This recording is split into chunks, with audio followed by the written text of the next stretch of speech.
Amigos do Automais, começando mais uma edição do seu programa sobre o mundo dos automóveis aqui na Band Esportes para todo o Brasil, para dar aquela animada no seu domingão. Agora, claro, que ao longo de toda a semana estamos no ar 24 horas por dia nas nossas redes sociais, no nosso canal do YouTube e no nosso site automaistv.com.br, onde você fica muito bem informado sobre tudo o que acontece no nosso segmento. Então, bora falar sobre o que a gente mais gosta? Vamos lá!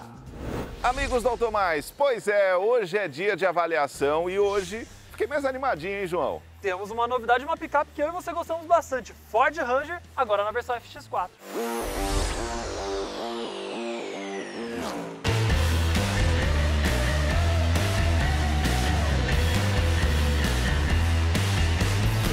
O que traz de novidade? A FX4, ela é meio que uma despedida dessa geração da Ranger, porque a nova geração já foi mostrada lá fora, já está confirmada para o Brasil, já está em teste, inclusive tem flagra lá no site do Automais, e ela serviu como uma Storm mais chique, para ficar entre a XLT e a Limited, e traz alguns detalhes visuais diferentes. Gostou do estilo mais, que nem o pessoal fala, mais bandida dela? É, eu gosto. Gosto mesmo. Ficou bonita, né? Tem grade frontal exclusiva em preto, com o nome Ranger aqui em cima. Um visual bem parecido com a Ranger americana. Detalhe em preto piano aqui embaixo. E o farol com projetor e LED diurno que só tinha na Ranger Limited. Agora veio aqui para FX4. Tem o paralama alargado que veio da Storm. E o pneu pode ser ou a roda, que nem tá aqui, um pouquinho maior que o pneu de uso urbano, ou uma um pouquinho menor de 18 polegadas para uso misto, igualzinho da Storm. Mas esse snorkel aqui é opcional. Deu uma carinha mais... combustona para ela, fica legal. Né? É. Bom, na prática o pneu 100% asfalto melhora o conforto do carro e é muito mais fácil. A maioria das pessoas usa 99% do tempo com esse pneu, né? A Ford fala que as versões temáticas da Ranger representam mais da metade das vendas, que a Black e a Storm. Colocou a FX4 para ser um pouco das duas. Tem a elegância da Black com essa pegada mais com banco de couro, alguns itens mais de sofisticação, e ainda tem o visual off-road da Storm. Então essa versão aqui tem o potencial para ser talvez a mais vendida da Ranger, só não sei se por 288 mil e com a nova geração ali batendo na porta se pode ser a mais vendida, mas que ficou legal, ficou. Bom, a frente ficou bem legal, mas vamos dar uma olhadinha na traseira. Tem então, novidade né? lá também. A traseira, João? A traseira a gente tem detalhes em preto aqui no logo da Ford, para-choque preto piano também, e o loginho FX4, que a Ford gostou de dar essa ênfase no FX4, que tem aqui, tem na lateral, aí tem o 4x4 ali, é só para esfregar bem na cara. É 4x4 essa caminhonete. E tem o Santo Antônio, bem parecido com o da Storm. Visual, elegante e off-road ao mesmo tempo. Bora andar.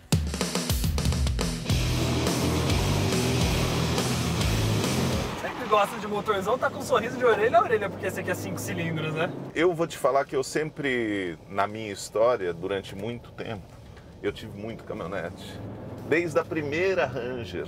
Aquela que pulava mais que primeira tudo, né? Ranger, mas cara, de terceira dava 160. Nossa, manualzona? De terceira, é. Nossa. Manual. De primeira dava 60.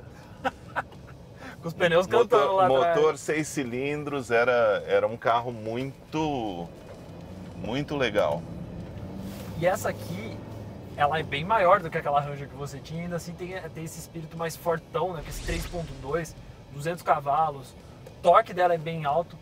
E é uma picape que ela passa essa sensação de robustona, de parruda e de forte, e nessa versão colocou um pouco de elegância assim, no acabamento, no visual, ficou bem legal. Vou te falar que teve um momento do mercado de caminhonetes que eu achava que a Ford estava dando uma dormida.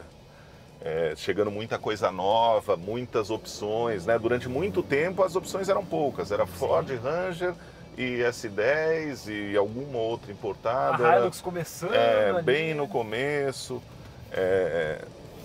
mas esse negócio deles fazerem a Storm, fazer a Black, tem a top da categoria, eu acho muito interessante. Aí botar mais a FX4, que é o meio do caminho, acho que isso vai ajudar bastante eles. O que é engraçado é que a Ranger tá para mudar de geração. Essa aqui é o último ano dessa geração da Ranger. E mesmo assim ela ainda traz um monte de inovação que na categoria não tem. A Storm meio que criou uma demanda por picape com visual off-road, que aí a Nissan foi lá e fez a Frontier Attack, a Chevrolet foi lá e fez a S10 Z71, aí depois veio a Black, as marcas estão correndo atrás da Black, agora talvez a FX4 também crie uma outra demanda. E a Ranger foi a primeira na Limited a ter piloto automático adaptativo, assistente de manutenção em faixa, que demorou anos e anos e anos, e agora que a Hilux foi ter, uma coisa que só a Ranger tinha. Então, questão de inovação, apesar da Ford ter dormido no ponto por muito tempo, depois quando eles quiseram, falaram, não, vamos botar nossa força na Ranger. Eles realmente colocaram muito, porque hoje o único carro que é vendido nos 4 cantos do mundo da Ford é a Ranger. A Ranger é o principal produto deles global. Bom, em matéria de motor, boa pegada, motorzão a diesel, o dieselzão fala alto, né? Por que será? Será que muda alguma coisa o som por causa do snorkel? Esse snorkel ele ajuda a respirar o motor em caso de... Então, mas será que não vaza um pouco de barulho debaixo do motor, não? Porque a única coisa que eu senti, parece que o motor tá mais barulhento. Esse motor 5 cilindros dela, ele é bem sonoro, ele é bem barulhento. Esse snorkel pode ajudar também um pouco a fazer um pouco mais de barulho. Mas vamos falar a verdade, esse barulhinho ficou gostoso desse jeito, né? Ficou com uma pegada mais esportiva. O que eu achei interessante na estratégia da Ford com a FX4 foi trazer tudo que a Storm tem e aí colocar um pouco a mais. Pôs o farol lá com o LED, projetor, pôs a central multimídia que a Storm tinha, aí a Ford botou a central multimídia menor, o ar digital que a Storm também tinha, a Ford tirou e botou no FX4, painel de instrumentos meio digital, que é bem interessante, mais itens, um banco de couro, por exemplo, que a Storm é bem bonita, bem legal, mas tem aquele banco de Fiesta. Tem um banco de couro já com uma costurinha. Detalhe aqui do painel na cor da carroceria, então era uma... Acabamento da direção eu gostei muito. Bonito esse acabamento. Bonito. E aí você começa a ver onde está os 288 mil reais que paga, né? É uma bala, né? É uma bala, mas hoje o carro tá caro pra caramba. O carro mais barato do Brasil custa 60 mil reais. Né? É verdade. E essas picapes, assim como as médias, hoje elas cresceram demais pra você que teve a primeira geração, praticamente delas aqui no Brasil, que elas eram menores, com tamanho de touro. Acha que elas ficaram trambolho demais ou ainda dá pra ter isso, apesar da manobradinha ali pra fazer a curva? Então, é que a caminhonete te dá coisas que outros carros não dão. Então a tua maneira de conduzir é mais tranquila, porque né, você vai dar seta pra direita e vai entrar, as pessoas te enxergam. Sabe uma coisa que eu gosto de caminhonete? Se você vem na estrada e a pessoa que está na tua frente está mais lenta, se é um carro normal, as pessoas enrolam para sair. Se é uma caminhonete, ninguém fica atrás. E se for um up que nem eu tenho, ninguém sai da frente porque acha que é devagar, aí você dá farolada, na hora que passa a tampa preta, eles falam, eita, que bicho é rápido. Mas realmente a caminhonete, ela impõe bastante. As pessoas gostam, quando estão dirigindo, de ter essa sensação de estar mais alto, estar mais largo. Você vê o teto dos carros na frente e na estrada elas realmente impõem. Por isso até que as caminhonetes agora estão na moda. Depois do boom dos SUVs, agora são as picapes que estão na moda. Mas não somente médias como essa, porque agora até marcas que nunca tiveram picape média, como a Peugeot tem uma picape média que em breve vai estar aqui no Brasil. Todo mundo quer uma picape média e estão vendendo a rodo. E agora nessa reestruturação da Ford, a Ranger virou a grande estrela da linha.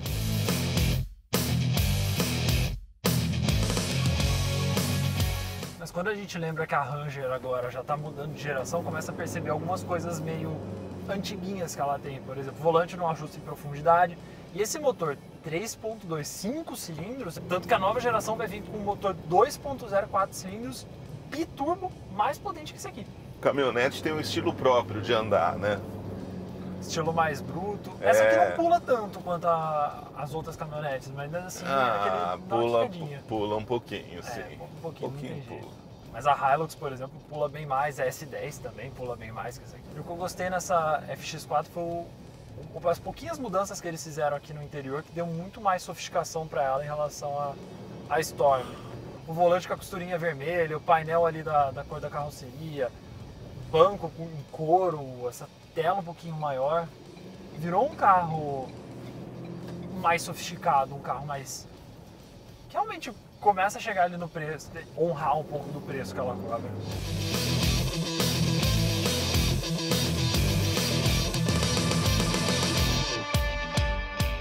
Ford Ranger FX4. Olha, é uma categoria que eu sempre gostei, João, como eu falei, sempre fui frequentador. Gosto muito, eu acho que caminhonete tem um jeito peculiar de andar. Bom, e você aproveita e deixa seu comentário. O que você achou da nova Ranger FX4? Dá sua opinião também, logo logo está chegando o lançamento. A indústria parece estar começando a movimentar, né, João? Não, o mercado de picapes está movimentadíssimo. A nova geração da Ranger está vindo aí, Peugeot vai lançar a Landtrek e acho que a FX4 acabou sendo uma bela maneira da Ford se despedir dessa geração, porque a versão ficou legal. Tinha tudo que a Storm tinha de legal, pegou um pouquinho da Black, transformou numa versão ainda mais interessante. É isso aí, o nosso site... automaistv.com.br, atualizado todos os dias com as principais notícias do setor automotivo. Valeu, gente, segue lá. Até a próxima.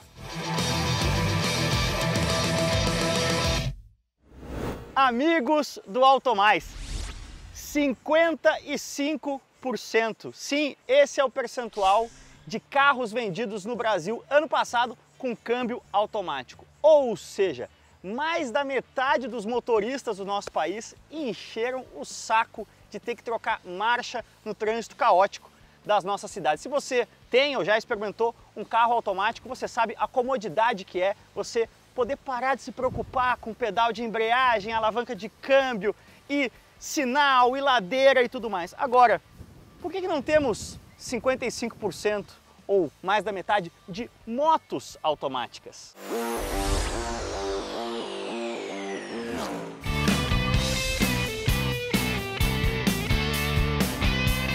A resposta curta que eu posso fazer numa analogia é com a eletrificação dos próprios carros. Você olha hoje para o preço de um carro elétrico, faixa de 300, 400 mil para começar, na maioria dos casos, parece algo muito salgado, mas inevitavelmente, à medida que a tecnologia evolui e mais carros elétricos sejam vendidos, o preço vai cair. Lembra quanto custava um celular ali, um Motorola tijolão StarTAC no fim dos anos 90? Pois é a mesma coisa. E com o câmbio automático em motos de média e grande cilindrada, estou descontando aqui as scooters com câmbio CVT, que teoricamente são automáticas, mas na hora que você dá a mão, deixa um pouquinho a desejar, né?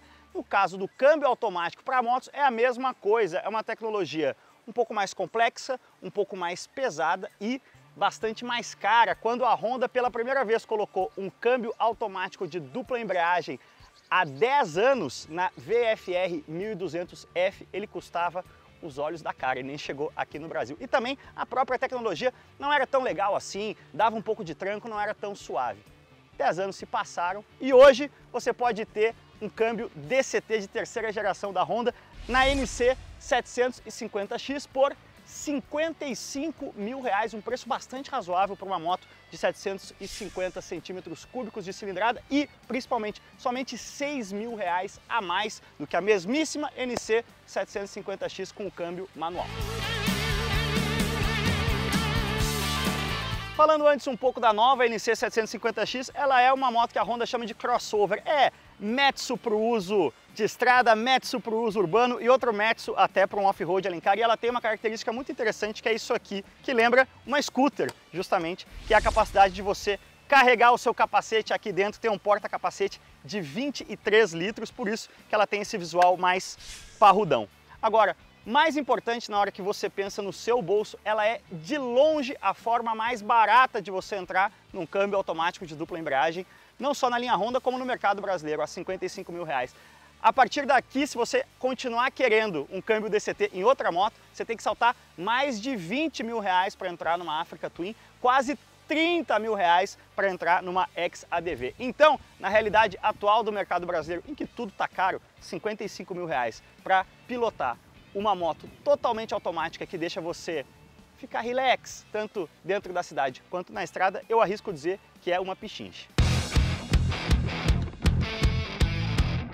Mas afinal, como é pilotar uma moto automática? Bom, alguns detalhes causam estranheza no primeiro contato, né? Na verdade é muito simples, você vai ligar a moto e colocar aqui em D, como se fosse num carro. Reparem que a gente não tem, um manete de embreagem aqui. Reparem também que a gente tem um freio de estacionamento, olha só aqui na mão esquerda. Afinal, quando você está em D, assim como num carro automático, ela nunca entra em neutro automaticamente, você precisa colocar aqui manualmente em N, apertando esse botão. E o que é muito legal, o acelerador eletrônico e esse câmbio de dupla embreagem e a evolução do DCT permite que você mude a personalidade da moto. Aqui a gente tem os modos, né? Estou aqui no modo Standard, aperto aqui, jogo no modo Sport e aí vocês veem aqui, ó, que o Engine Brake, o freio motor, fica bem mais intenso. Você consegue usar as reduções de marcha para parar a moto como se ela fosse manual. Outra coisa muito legal, é claro que você pode apertar aqui no AM, esse botãozinho aqui, e trocar como se fosse um pedal shifter de um carro. Aqui no polegar esquerdo você reduz e aqui no indicador esquerdo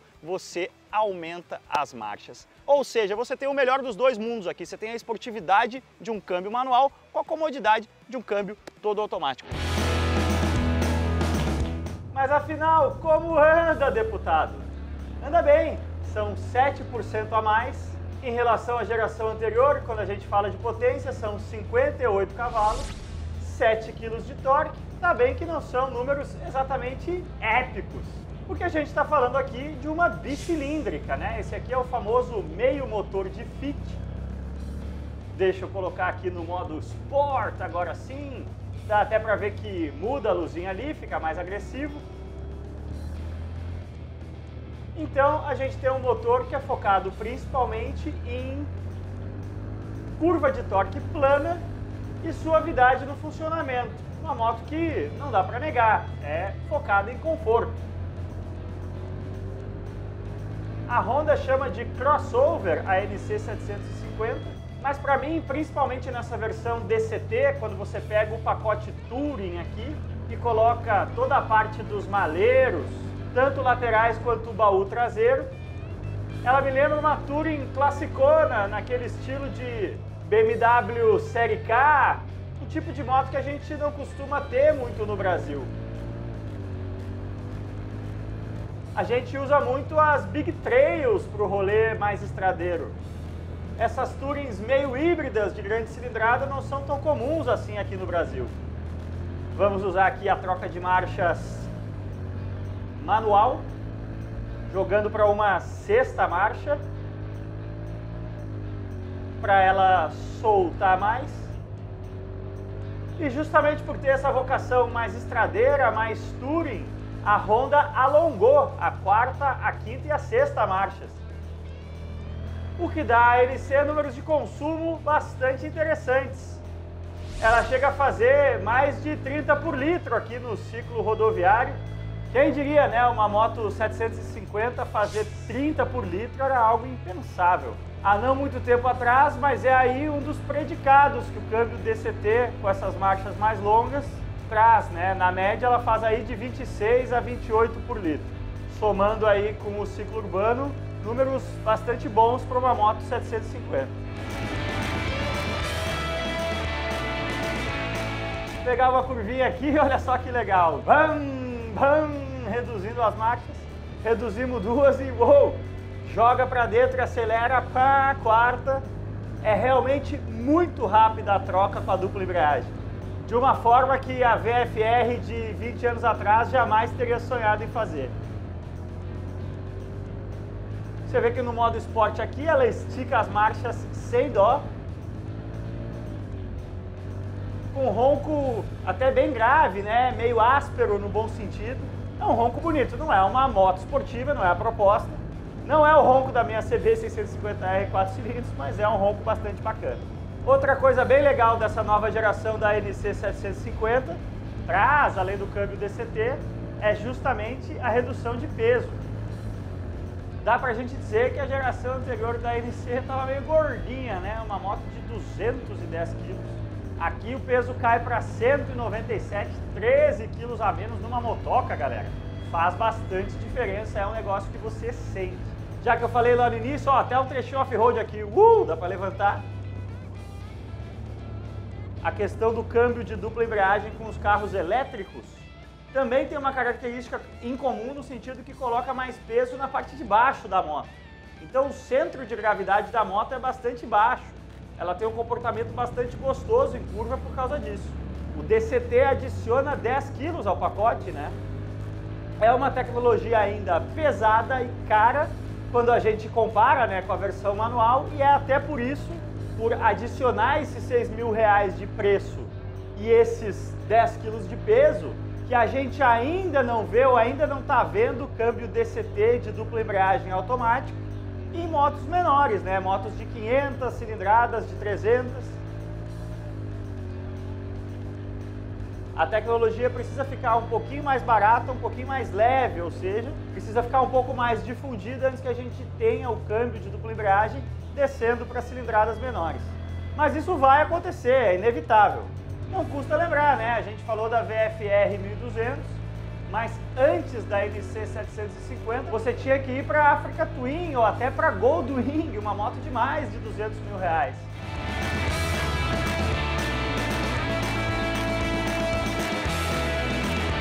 E é isso, gurizada. Espero que vocês tenham curtido esse rolê, tanto quanto eu. Eu acredito que hoje, principalmente na opção de câmbio DCT, a NC 750X é um dos custos-benefícios mais interessantes do mercado brasileiro de motos. Sim, custo tá alto para tudo, mas quando você compara aí com o resto do mercado, tá um preço bastante razoável nessa moto. Então, deixa o like se você está nos assistindo no YouTube. Um bom domingo para você se você está nos assistindo no Band Esportes. Entre também em automaistv.com.br para saber de tudo que rola de mais recente no mercado. E como sempre, valeu demais, cuidem-se bem e aquele abraço.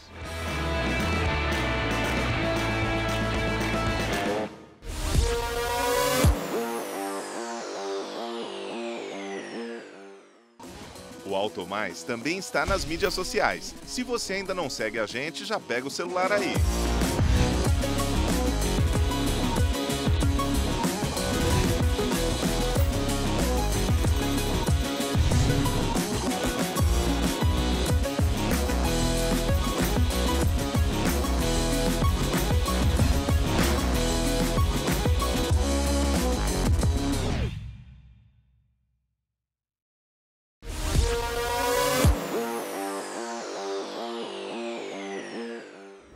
Carros com a vida mais longa que a Dercy Gonçalves geralmente tem um monte de gerações. Isso pode ser prova de sucesso, mas tem hora que também dá ruim. Como não dá para acertar sempre, algumas marcas dão aquela escorregada numa mudança de geração.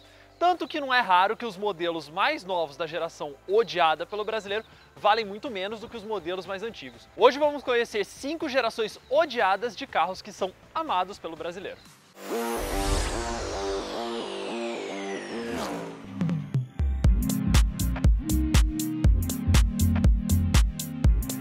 Antes de começar, todo mundo sabe que o Gol só teve 3 gerações, apesar da Volkswagen chamar de G3, G4, G5 e um monte. E se você ainda não sabe disso, clica no link para conferir a história completa do Gol que a gente já contou aqui no Auto Mais. Pois bem, ainda que a Volkswagen chame o Gol G4 de 4ª geração do Gol, na verdade ele é a 2ª geração reestilizada pela 2ª vez. Como o Gol G3 era o mais queridinho de todos, dá para fazer essa separação. E ainda bem que dá para fazer essa separação. O problema é que o Gol precisou ficar mais pobrinho, mais humilde, para poder ter o seu lugar dentro da linha da Volkswagen, já que o Fox e o Polo estavam ali e ficavam posicionados acima dele. O Gol G3 era um pouquinho mais sofisticado, então ia começar a arrumar briga dentro da casa, a Volks deu a rebaixada no Gol e colocou ele como modelo de entrada. Os plásticos do interior tinham uma qualidade que, se eu disser que é ruim, eu vou estar sendo gentil ainda com esse carro. Sem contar o painelzinho de instrumentos pequenininho que já era super criticado no Fox e que a Volks insistiu e colocou no Gol, e colocou até na Kombi. Antes de começar a ser produzido no Brasil em 1998, o Toyota Corolla passou um ano com um visual bem polêmico. Trocou a caretice do Corolla americano pelo visual bem controverso do modelo europeu. O problema estava no visual mais ousado, com os faróis redondos de bolinha e a seta separada, sem contar a grade frontal sorridente que mais parecia um ralador de queijo. Foi suficiente para convencer os brasileiros a não levar esse Corolla para casa. E as lanternas traseiras coloridas com estilo bem exótico também não ajudavam muito não. Foi quando a Toyota resolveu mudar o estilo e adotar o mesmo design do Corolla lá no Japão, bem mais careta, mas que finalmente conquistou o coração brasileiro, e aí o Corolla começou a vender igual pão quente. Goste ou não, mas o Peugeot 206 foi responsável por mudar totalmente o segmento de hatches compactos lá no finalzinho dos anos 90. Ele é o Peugeot mais vendido de todos os tempos e o visual dele parece atual até os dias de hoje. Ok, tô forçando um pouquinho a barra, mas é porque o carro é bem bonito. Mas foi o 207 que estragou tudo pra Peugeot aqui no Brasil. Parte da culpa foi dele, que tinha suspensão mais macia que o 206, então não era tão gostoso de dirigir, e também porque era um tanto quanto frágil na hora de passar nos buracos. A suspensão problemática também causou muitas dores de cabeça aos diversos donos do Peugeot 207 aqui no Brasil. Outra culpa estava na própria PSA, que tinha manutenção cara e complicada nessa época, sem contar que as concessionárias desvalorizavam os próprios carros deles na hora da troca. A marca estava ruim nessa época e o carro também não era lá essas coisas. Mas vale lembrar que depois do 208 a PSA virou o jogo. Hoje em dia a manutenção dos carros é bem tranquila, o preço também muito próximo dos rivais e desde que ela entrou no grupo Stellantis começou a vender bem mais e o problema de desvalorização está diminuindo um pouco. Só tem que vencer ainda o preconceito do brasileiro, porque a marca mudou e muito. Ainda que tenha vendido muito bem aqui no Brasil e cumprido o seu papel, os fãs do Chevrolet Vectra não perdoam a última geração aqui no Brasil, o conhecido Astrão. Esse apelido na verdade vem porque o último Vectra vendido aqui no Brasil era a terceira geração do Astra, na versão sedã que ainda não existia na Europa. A Chevrolet aproveitou o parentesco com o Astra e lançou a versão hatch como Vectra GT, algo que o Vectra original lá na Europa nunca teve. A questão é que o Opel Vectra de verdade ficou grande demais para o segmento aqui no Brasil, que já era ocupado pelo Chevrolet Ômega importado lá da Austrália. E como o Astra ainda fazia muito sucesso, tinha acabado de receber aquela reestilização que todo mundo conhece como Astra Locomotiva, fazia sentido manter o Vectra e o Astra ao mesmo tempo no Brasil, fazendo um degrauzinho entre os modelos médios da Chevrolet. Por isso a ideia de manter o novo Astra como Vectra aqui no Brasil funcionou para o nosso mercado. O problema é que os fãs até hoje não perdoam. Durante todo o ciclo de vida do Palio, toda vez que a Fiat reestilizava ele, o modelo anterior virava o Fire. Foi assim até 2008, quando a quarta variante do Palio surgiu. Quando a nova geração surgiu em 2011, a Fiat deveria ter pego o Palio anterior e transformado em Fire, certo? Mas não foi isso que rolou. A Fiat preferiu manter o visual de 2004, até porque aquele Palio novo já era um carro bastante polêmico e que quase ninguém gostava, tanto que vendia mais o Fire do que o Palio mais caro. A culpa da transformação de estilo meio brusca foi porque a Fiat precisou abrir espaço para o Punto, que estava chegando ali e era mais sofisticado do que o Palio. Foi uma mudança de estilo tão radical que a Fiat empobreceu o Palio e o modelo Fire parecia mais caro do que o novo. O pessoal notou, não gostou e a Fiat rapidamente deu um tapinha no visual, mas que não adiantou muita coisa, o Fire continuou vendendo bem mais.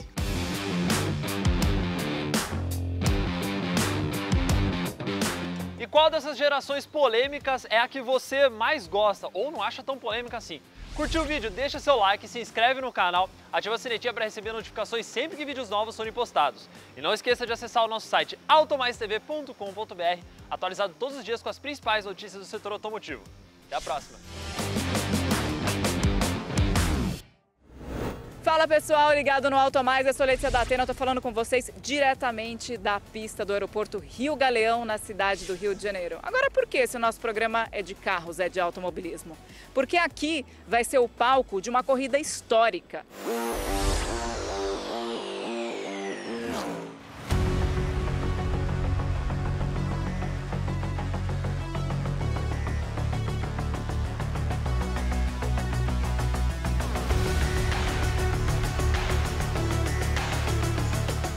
A terceira etapa da Stock Car vai ser a primeira corrida realizada em um aeroporto em atividade aqui no Brasil. Pois é, você já viu isso acontecendo na NASCAR, na Fórmula E, em outras competições internacionais, mas é a primeira vez que isso vai acontecer aqui no Brasil. A gente vai acompanhar e essa prova ela é duplamente importante porque ela também marca a volta da Stock Car e também do automobilismo à cidade do Rio de Janeiro. Lembrando que em 2012 o Autódromo Jacarepaguá foi demolido para dar lugar aí a instalações dos Jogos Olímpicos Rio 2016 e nenhum outro autódromo foi construído no lugar. Então a gente vai acompanhar esse fim de semana histórico e vamos saber tudo o que vai acontecer nesse circuito, onde todo mundo, todos os pilotos do grid vão entrar com uma condição em comum. Ninguém conhece o circuito. Circuito de aproximadamente 3,2 quilômetros, que leva o nome de ninguém mais, ninguém menos que o nosso pentacampeão, maior campeão em atividade da Stock Car. Cacá, me conta uma coisa, como é que é ter um circuito da Stock Car, competição que você está há tantos anos, com seu nome? É uma honra, né? É uma alegria, uma honra, um privilégio. Geralmente no Brasil, essas homenagens são feitas para quem já morreu, para quem já aposentou. E eu ter essa homenagem ainda competindo é maravilhoso. Sem dúvida nenhuma, é um privilégio de poucos e eu estou muito honrado com isso. Agora, Cacá, você batalhou muito para trazer o automobilismo de volta para o Rio de Janeiro, a gente sabe disso. Qual que é a sensação de voltar a ter uma corrida na sua cidade? É incrível, 10 anos depois, né? Eu acho até que parte da homenagem é muito mais em relação aos meus números, não faz tanto parte disso, é mais de reconhecimento da batalha que eu tive pelo automobilismo no Rio de Janeiro. Nunca desisti, perdi a batalha, Jacarepaguá foi destruído, mas eu queria agradecer demais, bater palma para os responsáveis por trazer o automobilismo de volta. 10 anos depois, a gente está de volta através da Stock Car, é emblemático para o nosso automobilismo, a gente volta a competir no Rio de Janeiro.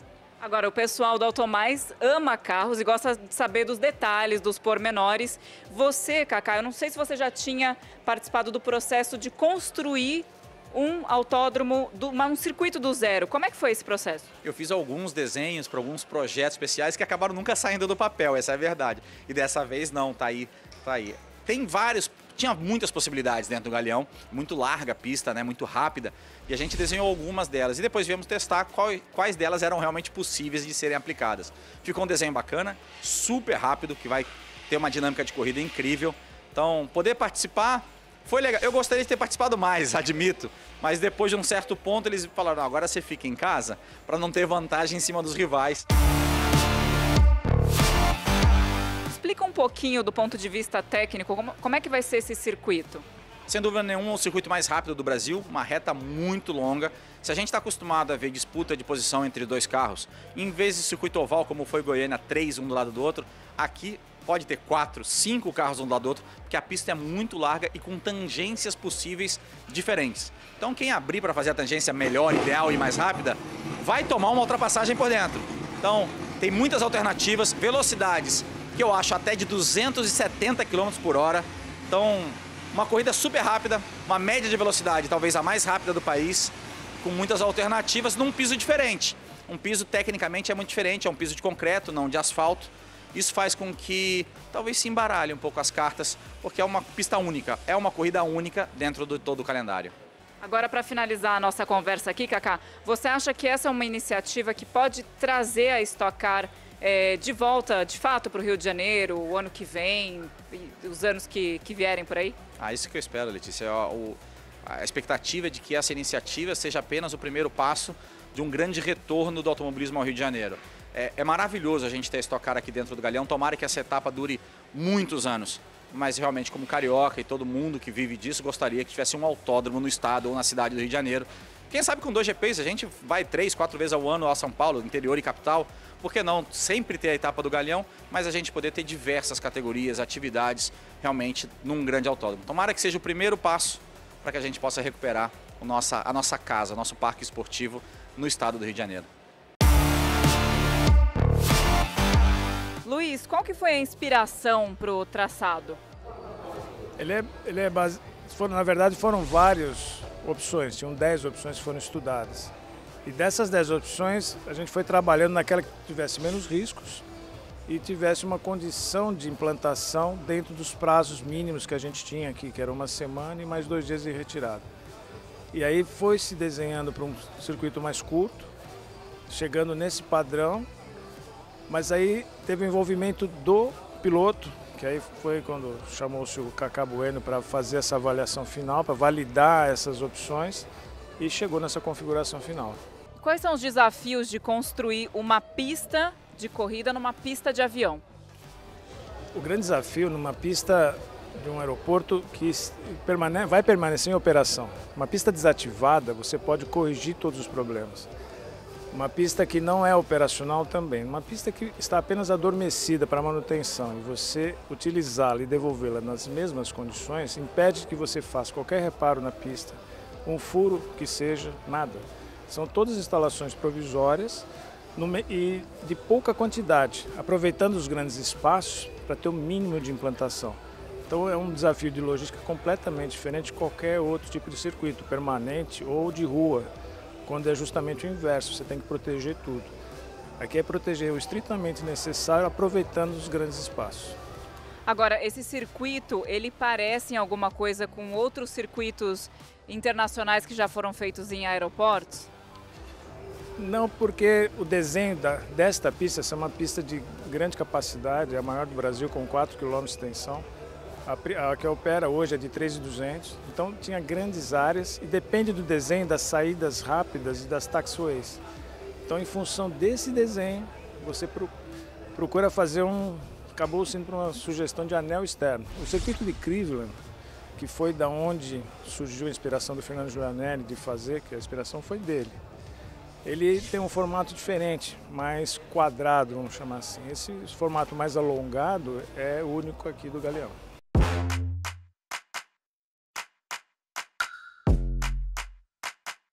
Fernando Giulianelli, o sonho se tornou realidade. Pode contar um pouquinho dessa ideia? Como é que foi difícil colocar essa ideia em prática? Acho que era o sonho de voltar para o Rio de Janeiro, independente se a gente ia voltar num autódromo, num aeroporto, correndo na rua. E a gente encontrou essa brecha, encontrou essa oportunidade. O Galeão abraçou, trouxe a gente de braços abertos junto com o governo do Rio. E hoje essa corrida, depois de 10 anos, sem o automobilismo correr no Rio de Janeiro, não só Stock Car, a gente está de volta para o Rio. Esse é o maior desafio da história da Stock Car, com certeza, né? Você quer me fazer chorar, né? Não, sem dúvida nenhuma. Acho que é o evento mais complexo nos 43 anos de Stock Car, do ponto de vista de como fazer esse negócio acontecer, aonde, ambiente aeroportuário. Então, assim, é um sentimento muito gostoso. Agora, só para terminar, você, como CEO desse projeto todo, tendo tido essa ideia, como é que você se sente fazendo isso para a história do automobilismo brasileiro? É um orgulho enorme, mas, de novo, ninguém faz nada sozinho, né? Assim, ter ideia é uma coisa, né? Realizar a ideia é outra. E a gente só conseguiu realizar porque a gente tem uma equipe maravilhosa e isso está acontecendo e eu estou muito feliz. Espero que a corrida seja maravilhosa, que dê tudo certo e, quem sabe, a gente volta ano que vem. É isso aí, GP Galeão e Stock Car entram para a história do automobilismo brasileiro e eu, Letícia da Atena, volto na próxima trazendo mais assuntos exclusivos para você do Auto Mais. Valeu!